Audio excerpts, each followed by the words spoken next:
Hey,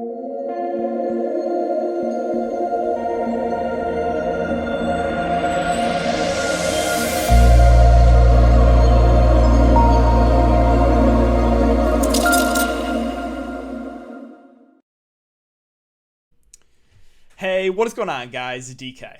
Back at you with another video here to bring the 4-game NBA main slate on Thursday. Before I get into the video, if you guys are new to the channel, my name's DK. I make daily videos and live stream for NBA and NFL slates on Draftkings. I'm now making videos for NBA Top Shot as well. If you're unable to watch these YouTube videos, they're also up on an Apple Podcast. I'll link down below. It is called the DKDFS Show.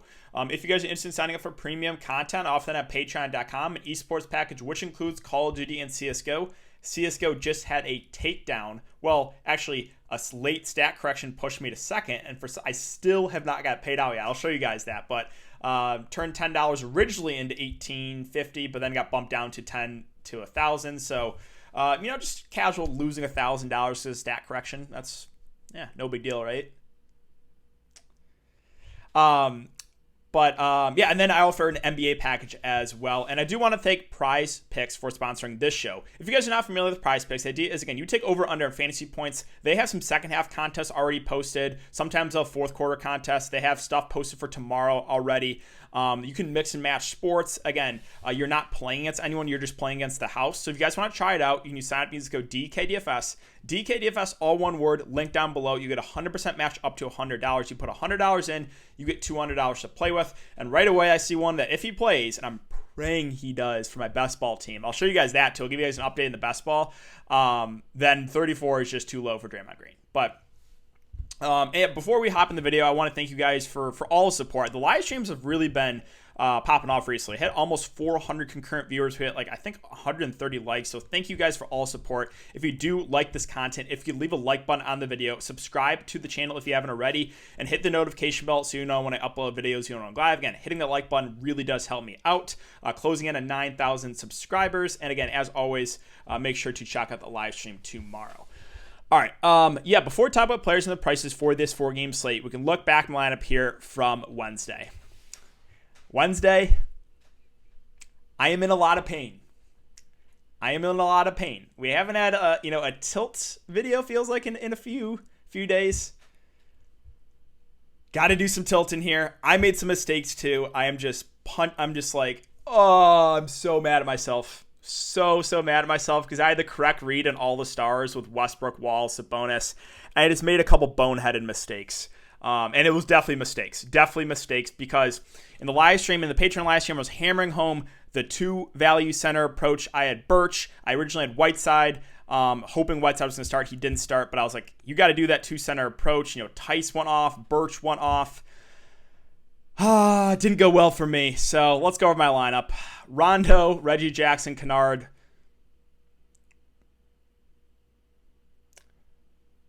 Nick Batum, Sabonis, Wall, Mo Harkless, and Russell Westbrook. So, yep, like I said, I am in pain. My original lineup had Kem Birch at the center position. I had Whiteside too, hoping Whiteside would start. That was the risk I was willing to take. I thought about pivoting to a guy like Daniel Tice, who went off. Right? There's a lot of value centers that were in play. And I took the risk and went Rondo. It was a risk. In hindsight, probably was the wrong move, because once I saw the starting lineup with Birch, Boucher, and Siakam starting together, I was like, all right, there's not a ton of competition for minutes for Birch. I think he plays at least 25. Again, dumb mistake for me to pivot off him to get Rondo. Once we saw basically everyone get ruled out for the Clippers, I thought there was a chance Rondo might just have to play a ton of minutes, but no, they dust off Boogie Cousins. They dust off Pat Patterson, and they dust off Amir Coffey. What is an Amir Coffey? So Rondo just plays 16 minutes. I think it was, again, me getting a little bit too cute there. Should have just taken the free square and a guy like Kem Birch. Really mad at myself. That was one mistake I made. The core plays for myself were Reggie Jackson, Kennard, both crushing, and you needed some Clippers exposure. Those two, I think, were the best, and then Zubac as well. And then I used Sabonis as a core, got in some foul trouble, hoping that game stays close, making sure he comes back in. And then Russell Westbrook as a spend up. But Yeah, and then getting to Harkless, I should have just went to Gafford. I reached, so I had, again, Whiteside and Birch here. I moved some stuff around, and then once Whiteside wasn't starting, I moved Sabonis to the 5, and I was like, do I play Harkless or do I play Gafford? I'm like, you know what, I'm going to go Harkless. He's been good. Nice one fancy point. So Harkless and Nick Batum. Literally, in the first half, negative 0.5 fancy points. He played less in this game with literally everyone out than when they've had basically a fully healthy team. Just so frustrating because, again, hit on Wall, hit on Sabonis, low owned, hit on Westbrook. Obviously, he was popular. Reggie and Kennard were great. I just muffed the value plays, just completely botched it, and just dumb mistakes, right? I knew I should have played the 2-center approach, but I tried to get a little bit too cute and play Rondo, and then pivoted off Whiteside once he wasn't starting. Just really mad at myself because, again, had the correct read on the slate and botched it. So that is it for the look back, guys. Again, I made some dumb mistakes, but the positive thing with DFS is there is always another slate, and we got 4 games to talk about. But I do want to give you guys a quick update. Again, CSGO. So mentioned, for some reason, they still haven't paid this out. I went back and checked all these stats. I'm like, all right, I'm not going to lose any points, right? Everything is good. So it's like they just need to pay it out. But turned $10 into $1,000. Was originally tied for first, and this guy got a stat correction. I think Vinny got a couple extra points and bumped him to first. But yeah, if you guys are interested, again, I offer for CSGO, I have content every single day. I know a lot of people ask about my CSGO content. I have daily videos as well as spreadsheets with all the key player stats and everything like that. And I talk a lot about roster construction too. So again, if you guys are interested in signing up for that, there's a package. Also, if you sign up for Gold, you get Esports and NBA. So, and then I want to give you guys an update on Best Ball.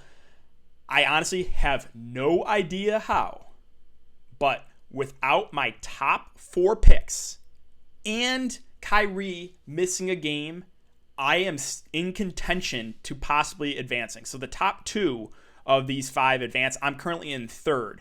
Again, no Cat, no Kawhi, no LeBron James, no Kyrie Irving for a game. I have Ibaka out too. I'm injury ridden, and I am somehow in contention. The massive game from Draymond did help. I got Edwards, Brogdon, Clark, Capella, Kyrie, and Kemba. Again, 1 game from Kyrie, where a lot of these guys have had 2 or 3 games already. So I'll let you guys know how this finishes. If I somehow advance, I am going to be elite. I literally thought going into this, I had 0 chance. 0 chance with my top 4 players all out, but maybe, right? I'm close to 2nd place. So I will keep you guys updated if I advance or not. But just wanted to give you guys a quick update there for the people that were asking. But yeah, all right. So let's talk about this 4-game slate now. Milwaukee and Atlanta. The big news obviously is Giannis Antetokounmpo. He's at 10.8K. It's a phenomenal matchup if he plays. He was a full participant in practice on Tuesday. They sat him out Wednesday, maybe because it was a back-to-back. I think there's a chance he plays. We'll have to see, though. If Giannis Antetokounmpo is out, it's right back to the same equation, right? It's Middleton and Drew Holiday to become really good plays. Again, they've been involved in some blowouts recently. Here, 29 minutes, blowout, 25 minutes, blowout. But Middleton's been back to his normal self with no Giannis. Again, I would really like Drew Holiday too. Both Drew and Middleton would play about mid-30s minutes, and again, would be the clear number 1 and number 2 on offense in a great matchup. So those 2 would look really good if there's no Giannis. And then Bobby Portis, if he starts, I think is solid. He's getting to a price point where it's no longer a free square at almost 7K. But if he does start, I think we probably get close to 30 minutes from Portis, which would still make him in play. DiVincenzo is always a fine secondary option. Should get around 30 minutes. I think is a fair play. Brolo at 5-1. Not out of play, but I don't love it. And then Connaughton, I don't know if I get to anyone else. Maybe a guy like Francis if there's no Giannis, who probably gets 15 to 20 minutes on the bench. But again, he's got extended a little bit recently because of those blowouts. Moving on to Atlanta. So big news, Trae Young and Gallinari. This is huge. This will change the entire slate. If they are both out, it's right back to what it was last night. It's Bogdan, it's Goodwin for value, Capella at the top, and then Herter Williams in the mid-range. So we'll start with Capella. Either way, Capella, I think, is viable. I don't love this price point, but he is playing massive minutes with no John Collins and gets a huge boost with Collins off the court. So I expect about 35 minutes from him. I do like Capella either way. Bogdan Bogdanovic just is kind of dependent on Trae Young. So in the games that Trae Young was missed, 41 and 40 minutes for Bogdan. If Trae's out, he will be the number 1 on offense. Even even at this price, I would have some interest in him. I think a clear value play if Trae Young was out would be Brandon Goodwin. He's played 37 minutes in back-to-back games, gone for 35 and 32 fantasy points. I think he'd be a pretty good value. Lou Williams on the bench, don't mind him. Should get around 25 to 30 minutes. Kind of had a off game that last game, but we know he can get it going. And I think he will be a little bit lower owned. So Lou, more of a GBP play. And then Kevin Huerter, I think, is a safe play. Probably gets around low to mid 30s minutes. Not a guy that has flash insane upside recently, but he's been pretty consistent. 29, 24, 25, 27, 27, 22. So yeah, I think he's a safer option. Below that, I don't know if I can stomach it. I guess I will mention his name in Solomon Hill. Right, 38, 30 minutes last couple games. Super, super low usage guy, but he is below 4K. Playable. And then Okongo at 3-2 will get a little bit of the backup 5. They also, I think Nathan Knight was also in this rotation. Yeah, he played a little bit at the 4th. No Gallinari, played 18 minutes. You can use him as a punt play at the flat min price if there's no Gallinari too. Now, if Trae Young and Gallinari are in, then I don't know if I get to any of the mid-range or value guys. Then it's probably just Trae and Capella for me at the top. And Trae, if there's no minutes limit, would be a good GPP play. Golden State, Cleveland. So Steph Curry, a little bit of blow rest here against Cleveland was not a good team, but even at 10-6 is in play for tournaments. Draymond Green, please do not rest. He is my sole chance right now. Back-to-back huge games from him. For best ball. So it's if he rests, it's over for me. It is over. Waving the white flag. Need Draymond to play. If he does play, I think he's a really, really good option. Again, going back, he just goes in stretches. He went on a stretch where he's the old Draymond Green going for a 45 to 50 fantasy points. Then he got one, this down swing, and then 45. And I don't know what he finished with tonight, but I think he went over 50. He had a triple-double with 3 steals and 2 blocks. He had a vintage Draymond Green game. So I like Draymond, hoping he does play. Oubre, assuming he's out, I think we could look to Bazemore. Don't love this price, but he should get over 30 minutes. I think he's someone we could look to for value. And then Looney, this is a bigger front court for Cleveland. He played 31 minutes. I'm curious to see what he finishes with tonight. I think he gets somewhere around 20 to 25 minutes, which, it makes him playable. I don't know if I get to anyone else on Golden State. Moving on to Cleveland. So it's a back-to-back. Keep an eye on Kevin Love news. If Kevin Love plays, I think he's someone we could get to because, he's a pretty high usage guy in this offense. So keep an eye on that one. Sexton missed the game today. If Sexton misses, I think Darius Garland is actually viable. Should play mid-30s minutes, would be, their top guard on offense. Jarrett Allen at 7-7 with Kevin Love in the offense. Don't love, but if Kevin Love's out, then I have a little bit more interest in Jarrett Allen. And then Nance came off the bench. I think I only play him if he starts, if Kevin Love gets rested. I can only play 20 minutes tonight. Hardenstein, too pricey. Taurean Prince has actually been pretty decent off the bench. I think he's a fair play. Should get, 25-ish minutes. Okoro's been starting, but I guess he's all right. I don't know. He's got a pretty low floor. And then that's probably it for me for Cleveland. All right, Boston and the Lakers. So really, I think the main 6 guys for Boston all look pretty good. And the 2 centers in Thompson and Robert Williams, and Smart, Kemba, Brown, Tatum. This Lakers team, when fully healthy, they're a pretty solid defensive team. They're missing a lot of, their better defenders. So Drummond, not a great defender. He can block some shots. Kuzma is not really a good defender. I don't know. I don't really think Schroeder's that good of a defender. So I think these Boston guys are in play. Might go a little bit lower owned. So we'll start with Tatum at 9.4. Okay, I think it's a safe play because he plays massive minutes and stuff in stat sheet. Do have some interest there. Jaylen Brown at 8.1, I think is firmly in play. Maybe more of a GPP play. Production's been a little more up and down with him. And then Kemba Walker, he's playing big minutes. He's playing about 35 minutes. He's gone for 42 and 45 fantasy points in 2 of the last 3 games. I do have a little bit of interest in Kemba as a contrarian play. I don't even mind Marcus Smart at 6-1. Again, all the Celtics starters are just playing huge minutes. So those main 4 guys are in play, and then the 2 centers I'm fine with too. Robert Williams, the only issue with Robert Williams is the potential for foul trouble. But yeah, he's getting right now 25 to 28 minutes. He's a good point per minute guy, and now he's priced under 6K. So I think he is definitely in play. And then Thompson, I think, is a pretty safe value too. Should hover around the 20-minute mark. Again, a guy who can get some rebounds, some block shots, some putbacks. Yeah, I have some interest. Really, the main 6 guys for Boston all look pretty good. Is there one standout? No. But I do think, getting some exposure to Boston is not a bad idea on this slate. Moving on to the Lakers. So Drummond, again, he's such a frustrating roster for DFS. He can get in foul trouble. He can be disinterested. a couple off games for him, I think, will lower the ownership, but the upside is still there. We know Drummond is still a good point per minute guy and can go for 40 in like 25 minutes. So Drummond, I'm still intrigued by for tournaments. Dennis Schroeder, I think, is a pretty safe play, even in this matchup. He's going to play huge minutes, 37, 36 last couple games.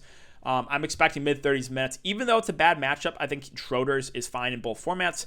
Kuzma at 6.5K also should play big minutes. I think I would probably give the edge to Schroeder over him, but not completely out of play. Kuzma, that is. Harrell with Drummond in, I'm probably not going to get to. I don't really love the price on THT. KCP is getting some decent run off the bench, about 30. My issue with him is always, again, has to hit his shots. But hey, the slate doesn't have a ton of standout value, so I'm okay landing on KCP. And I will mention Alex Caruso too. Like, he's a guy that'll probably get around 20, 25 minutes, can stuff the stat sheet and is below 4K. So that's really where my interest lies for the Lakers. Final game here, Sacramento and Phoenix. So, all right, it's not the best matchup for the Kings, but I think Fox is a decent contrarian play just because, again, he's going to play massive minutes. Buddy Hield was in, so like Hield, Halliburton, Barnes, all kind of secondary options for me. And I played Harkless. Probably was a mistake today. I'm curious because Whiteside actually did end up cracking this rotation. We know he's a phenomenal point per minute guy. I'm curious what he finishes with minutes-wise, but like by the off chance that he starts this game, he is the best value because, again, Whiteside is just a great point per minute guy. Again, they started Damian Jones. I want to see what everyone finishes with for minutes. Like right now, they had like a three-headed monster of Jones, Whiteside, and Metu. So hard to say at the moment, but I will say that if Whiteside starts, he is a clear value for me.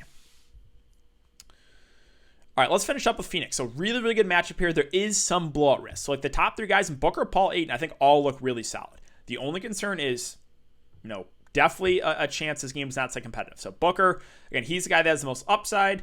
Chris Paul has a decently high floor because of the assists. And then DeAndre Ayton, I like under 7K in this matchup. So really, I like all three of the main Phoenix guys. Bridges, not super interested. I think Jay Crowder is actually a decent value play. In a close game, probably gets 25 to 30 minutes. And then I will mention a couple other value guys too, especially if this game blows out. So Cam Johnson, been getting some more minutes recently. I think in a close game, we probably get around 20 to 22. Maybe if the game blows out, he could get extended a bit. I have some interest in Cam Johnson. And then even a guy like, Cam Payne at 3.5. Again, in close game, I think maybe gets around 15 to 20. And a blowout might play a little bit more. So guys like a Cam Payne, a Cam Johnson, if you think this game is not, say, close, you can look to either of them because both those guys have been playing decently well. And then, Sarge is playing the backup 5-2. He'll probably play about, 15 to 18 minutes. Really, I think like those three guys on the bench actually look pretty decent in Cam Payne, Cam Johnson, and Dario Saric. So that's going to do it for the video today, guys. If you have been enjoying the content so far, I would really appreciate if you leave a like button on the video, subscribe to the channel if you haven't already, and hit the notification bell so you know when I upload videos, live. Again, I will be doing a YouTube live stream tomorrow. Make sure to check it out. Thanks again. Have a great day, guys, and I'll see you all tomorrow in the live stream.